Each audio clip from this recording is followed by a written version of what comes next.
Hello, everybody. Welcome back to another episode of Always Almost There, Day After Show Live. We are here today to talk about Goose last night in Wilmington, North Carolina. Neil couldn't be here today. I'm very excited to be joined, of course, by our good friend Leighton. Leighton, how are you today? I am wonderful. So happy to be back. Thank you for asking me to be on. Of course, thank you for being here. We've got a great show to talk about last night. It was a hot one. It was a sunny one. And the band delivered. It was actually this one. So it's been 3 years since the last time that Goose played in Wilmington, and the last time many people who were in attendance said that it was one of the hottest shows that they've ever experienced, which is kind of insane. But last night was very hot. Somehow it is the same temperature in Pittsburgh today as it was in Wilmington, North Carolina last night. But that's the way it goes sometimes. That's the way it is. Sorry, I cut out for a second. So if you said something to me, I might not have heard it. But it was hot. It was sunny down in the South.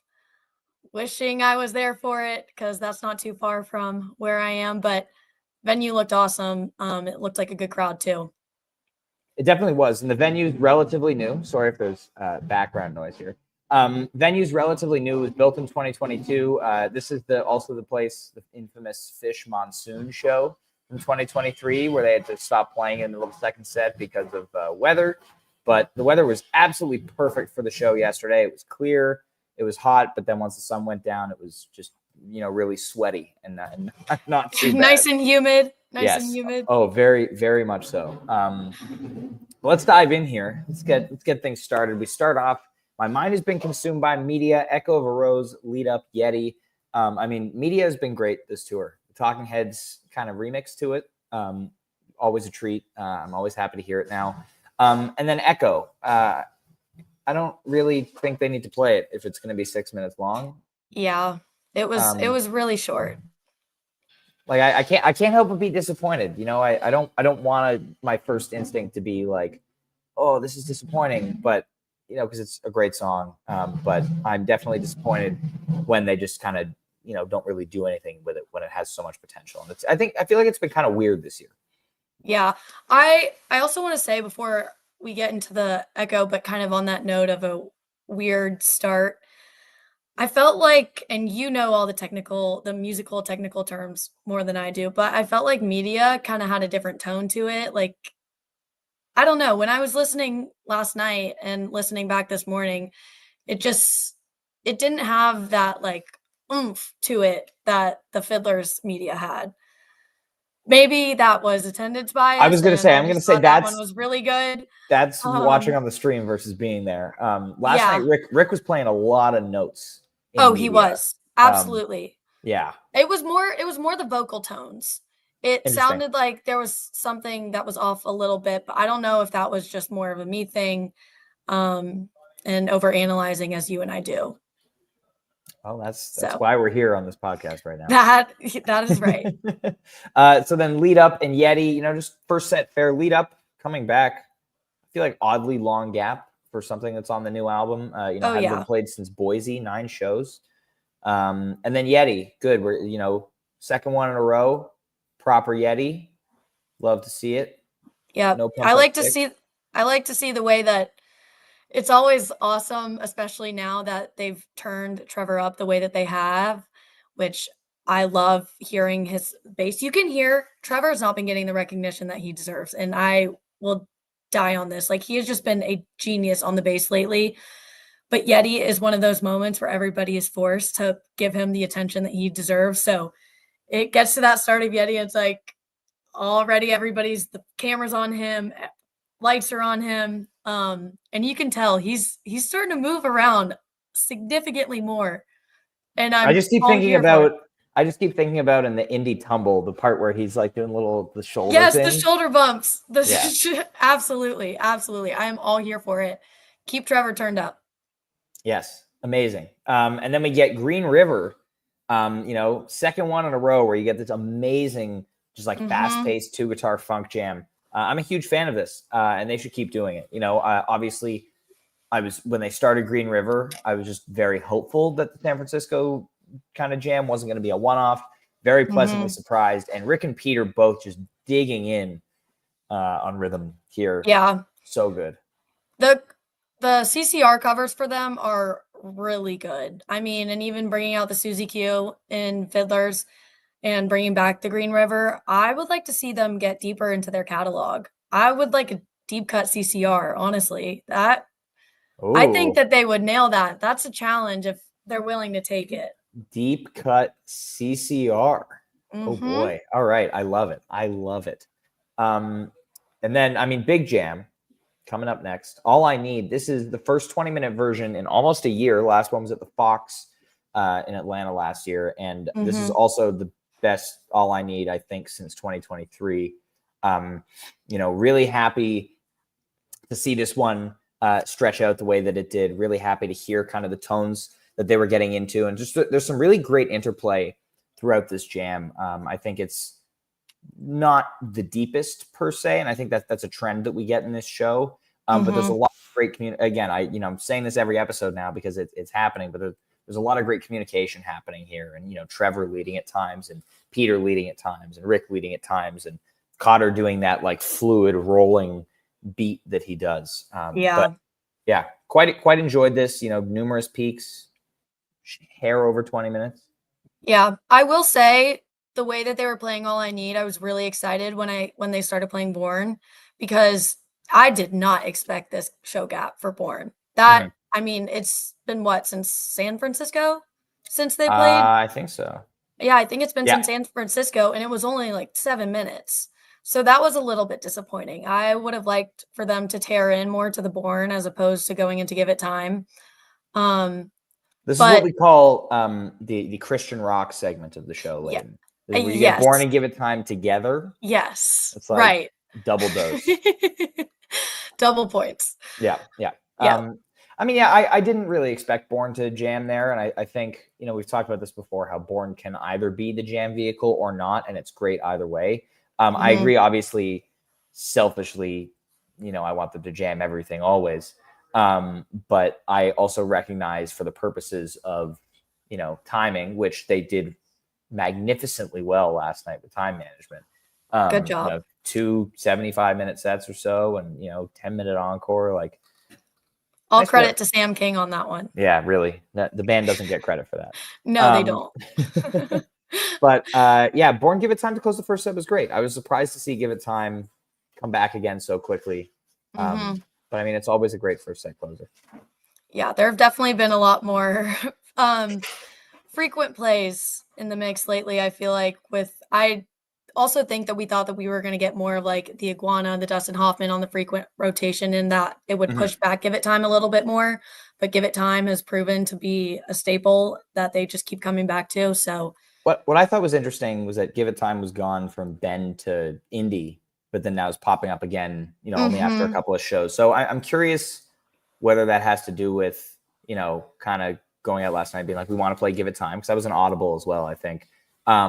Or they're kind of looking ahead to next weekend and being like, what do we want to set up for, Yeah. New Hampshire, Honest MSU Westville. Honestly, I don't know if this is something that the band has even, like, come across, but I wonder if playing Give It Time was a strategic choice too, because if you think about it, this is definitely one of their most popular songs given that they're in the South, very Christian rock heavy area. So you never know. I It's don't true. think that was the case, Sorry, but Give It Time was not an audible. I don't know why I thought it was. The planned first set was Media Echo, Lead Up, Yeti, Green River, All I Need, Born, Give It Time. So a very rare occasion these days where they went by the book for the whole first wow. set. Wow. Second set, they obviously didn't. But yeah, I mean, I think the first set felt a little bit weird at the outset, but looking back on it, once it finished, I think it's a pretty good first set. And I mean, one of the things we've been missing from first sets, I think, for some of this tour, because we've had a number of big first set jams, but I feel like they haven't been happening on a consistent basis. And so Yeah. seeing this All I Need pop up was nice. Yeah, I agree. Yep. All right. What Then, was what was it like during set break? well, thanks for asking. It was fantastic. Sun was down at that point. So we just took a seat, had some water, got ready for set two. I was thinking big modern, feel it now. stuff like that. Feel It Now, conspicuously absent since Bend still. Where is it? We don't know. Confused. Yeah, but I thought Big Modern would have come last night, but it looks like we're going to be getting a Showhio Big Modern this week. That's even better, though. Well, because you're going to be there. Whoops. Yeah. We all want to be in attendance for every Big Modern. But let's be real here. No, we do. We do. Yes, thank you, Anna, for noting in the Instagram chat, which I can't pull up here, but at the end of the first set, we were in fact throwing ass to give it time. That's a thing now. That's a thing now. Can we get a video of that, please? No, there's a sticker. Thank you to Garrett for making it. I cannot wait to see that sticker. Yeah. Throwing ass to give it time. You heard it here first. It's a thing. That's what we're doing with that song. Christian rock who? Second set, the Empress of Orgoont Snows. Okay. That immediately came to me last night, and my first thought was Neil is either going to hate this or he's going to think it's funny because of the Goons thing, which he thinks is funny. And I don't really think I've gotten his full opinion on it yet. So I'm curious to see. I'm sad he's not on the pod today to hear my reaction. Oh, there we go. Oh, here we go. There we are. Okay, he does not like the Empress of Orgoont Snows. Well, this is really cool because Empress opens the second set, and I think one of our things with when they decide to jam out Empress is like sometimes it takes them 9 minutes or so to actually get into the jam because you have the song and then the Peter solo and then the Trevor solo, then the Peter solo, then the Rick solo. And last night the Trevor solo just goes directly into the Goons section. Like Cotter started doing the disco thing while Trevor was still soloing. And I was like, it was instant. I was like, okay, they came to play. I did not expect Empress to start off the second set. So when they did and they went straight into it, I was all for it. Absolutely. Mm-hmm. And I think one of the other good things about this is they didn't, shoehorn in the Empress ending later in the show, which I think, especially with this song, when they sandwich it, it tends to do. Like I was really expecting to come back in the encore. But yeah, full Goons, just a hair under 20 minutes. And people were going nuts for this. It wasn't the danciest crowd, but the chomping that was happening during the first set wasn't happening during this jam. I think this kind of thing appeals to a more casual fan as well. It's like, oh, I can just, dance to this. So it was great. Yeah, that's good. We are working on Shut the Flock Up stickers to hand out to chompers at shows so that can stop people from talking. But this was also when Trevor was really starting to get loose too. During this Empress, when he went into it, I was like, oh, I think that Trevor will start dancing on stage. And dancing on Trevor stage. likes the Goons. He does. And it may not look like how Peter dances on stage, but he's dancing. And I am all here for it. 100%. And then Western Sun, big one. First one to hit 20 minutes since 11/16/21 in Oklahoma City. Very, very exciting stat. This is also the longest one since Perry, which is the Western Sun, of course. But this one was fantastic. It's kind of like breakneck speed. You got some stop-start stuff happening from Rick and Peter, and just all around, just pushing them to see how fast they could go. And it was this was great. I was just excited about it. I don't know if this is a playlist jam per se, but really enjoyable and really happy to see Western Sun hit 20 minutes. Yeah, once again, you would know because you were there, but whatever pedal effects that Rick was using on the guitar, like lots of different tones and sounds that I feel like kind of came out in this Western Sun that we haven't really heard in a very long time. So for them to jam this out and kind of explore newer avenues of it, I was a big fan of. Yeah. And I think they approached the early part of the jam kind of similar to how they've been doing This Old Sea lately. I feel like just that kind of very rock oriented thing. And I think the way that Cotter was playing it as well was very much in that vein. And then from there, we get Creatures and Silver Rising to round out the second set. Creatures, I forgot to talk about this with the All I Need in the first set, but the last few minutes of this Creatures and the last few minutes of the All I Need were beautiful, very mellow, like kind of transitional, contemplative jamming, which I would love to see more of from Goose. I feel like they're very high octane and pedal to the metal a lot of the time. Yeah. And so it's really a treat when they slow it down. Yeah, I like when they get blissy, and I know like those last few minutes were kind of that bliss that I've been looking for a little bit.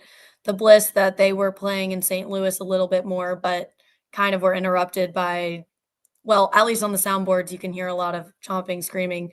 So it was really nice to be able to listen to this clearly and like be able to take it to not take it to a new level, but be able to take it for what it is and not have anything distracting or pulling away from it. So I was very content with this. And then also I forgot to mention throughout the Empress Jam and the Western Sun Jam specifically, there are kind of those pockets where they keep going back to specific jams and like melody patterns. And I like the way that they kind of, the crowd picks up on it. You can tell like with the energy that they're picking up on it and it's getting them excited. And then all of a sudden they're transitioning to a new part.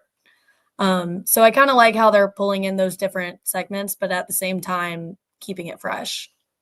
Absolutely. I will say that the Creatures Quiet Jam had a lot less chomping than the All I Need Quiet Jam. I think by mid-second set, people weren't talking as much. And then Silver Rising, it was an encore last week. It's a second set closer now. I feel like I like it, better that way, I guess. I think looking at the stats, it was the first set. It was in the first set every single play for an entire year. So I think it's, switching up the placement. I think it's a great set closer. I feel like though in this show and the way that the set went and then the way the encore went, I feel like, like a White Lights or something, a little more fast paced. Oh, yes. Good in that slot. But speaking of fast paced and excellent slot, You Spin Me Round encore. This cover is just fantastic for them. I love the way that they do it, and they just rip through it for the encore last night. Yeah, it was great. Also, I think Peter's shirt made it a little bit more fun. You can see he has he was wearing like some sort of Hawaiian patterned shirt. Oh, yeah. Like the Hawaiian button down. It was like hot pink or something, hot red, I want to say. But you could tell the energy was there, and I love when they get kind of like 80s, truly is goonsy with it. But yeah, I think this and Don't Leave Me This Way are covers that fill a pretty similar role in terms of I agree. Like second set closer or encore, get the crowd going. Yep. True Dance Party, great way to close the night and leave people feeling happy and energized. There we go. Yeah. And that's our show last night, which I really liked it a lot. I'm curious to see what happens. We got 3 nights in a row coming up starting tomorrow, 2 in Cleveland and 1 at CMAC. You will be in Cleveland, of course. Yeah. It's going to be a lot of fun. Yep. I have been convinced to make the impulsive trip to Cleveland as I was afraid that I would. So peer pressure works. Peer pressure works. Every dime that I make this summer at my internship doesn't matter. It's all going to Goose. And that's all that matters. Because you can go to Goose. That's true. Will I be broke? Am I broke? Yes. Do I care? No. There we go. Am I happy with my decision? Absolutely. There we go. I am all for it. And I'm really excited to be in Cleveland. I forgot that this was the venue with the boat. Oh, I guess the lights went out. Where the boat. Oh my God. Yes, this is going to be the venue where it was it was during Old Man's Boat last year, I believe. It was during Your Ocean. Your Ocean, sorry. You're right. Other water-related song. Yes. Can't keep up. But I cannot wait for this venue. I think the atmosphere is going to be perfect. And after a hot, humid show, I think that you will be very content, Mr. Storm. Good. I'm excited. Show Goose coming out tomorrow. Really excited. I'll see you there. Safe travels. And do you want to do your little spiel, your plug before we? Absolutely. Before we go, everyone, please tune in to the FemFlock. We just released an episode with Nico Suave, who you might know from her Kashmir performance at Goose Miss. There are some great tidbits. Ryan, did you know that Nico actually went to high school with Rick, Trevor, and Peter? And she knew them way before Cotter, but you would never know that if you didn't listen. And we get some embarrassing stories and all the things. So if if you want to hear an embarrassing stories about the boys and how awesome they are, this is definitely the episode to listen to. Love it. Go check that out. Awesome. All right, everybody. Thank you for tuning into this episode of Always Almost There Day After Show, sponsored by Aggie. Leighton, thank you for joining me. I'll see you tomorrow. Everybody, we will be back on Friday afternoon. Neil will also be at the shows this weekend, all three of them. So come find us. I think he said the Goose Slaps won't be here in time for this weekend. I know. But next weekend he'll have them. But we'll see you guys on Friday afternoon to recap tomorrow night in Cleveland. Hope you have a fantastic rest of your Wednesday. Thank you for tuning in. Bye.